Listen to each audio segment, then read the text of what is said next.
The early discovery of natural pigments and dyes in India inspired a range of spiritual and artistic forms of expression. Religious and philosophical texts, poems, travelers' accounts, and even trade manuals shed light on the significance of dyes seen prominently on Indian textiles. From very early on, Indians were able to produce vibrant fabrics through their mastery over complex dyeing techniques.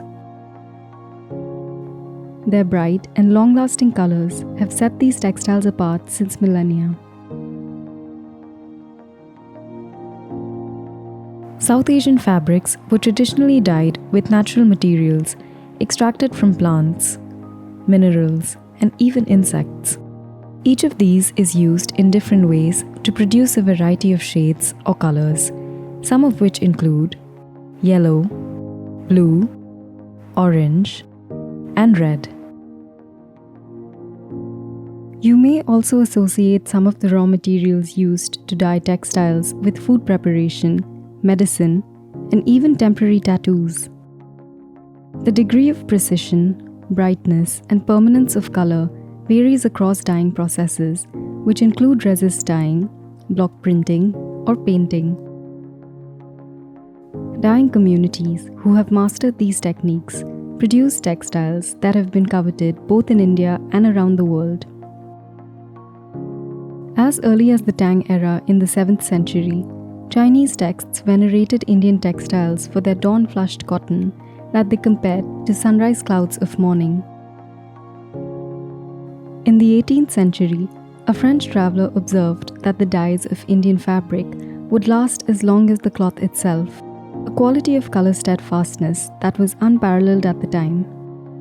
In fact, for thousands of years, a majority of the world's red and blue-colored fabrics were primarily produced in India, where dyers were able to expertly handle difficult materials such as madder and indigo. Madder, a root that contains a red coloring agent known as alizarin, is native to several parts of the world.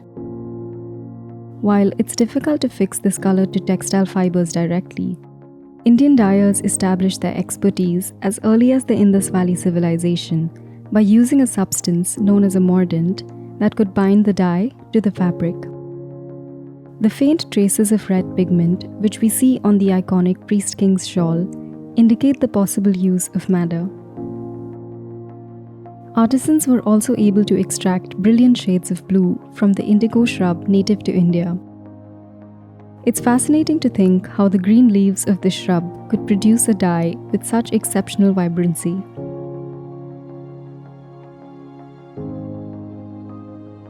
Dyers in other parts of the world were unable to replicate the natural dyeing processes which were prevalent in India.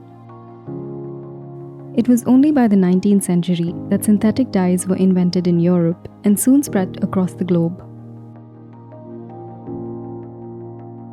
Even though most dyers today use synthetic materials, brightly colored textiles remain deeply entrenched in Indian social and cultural life.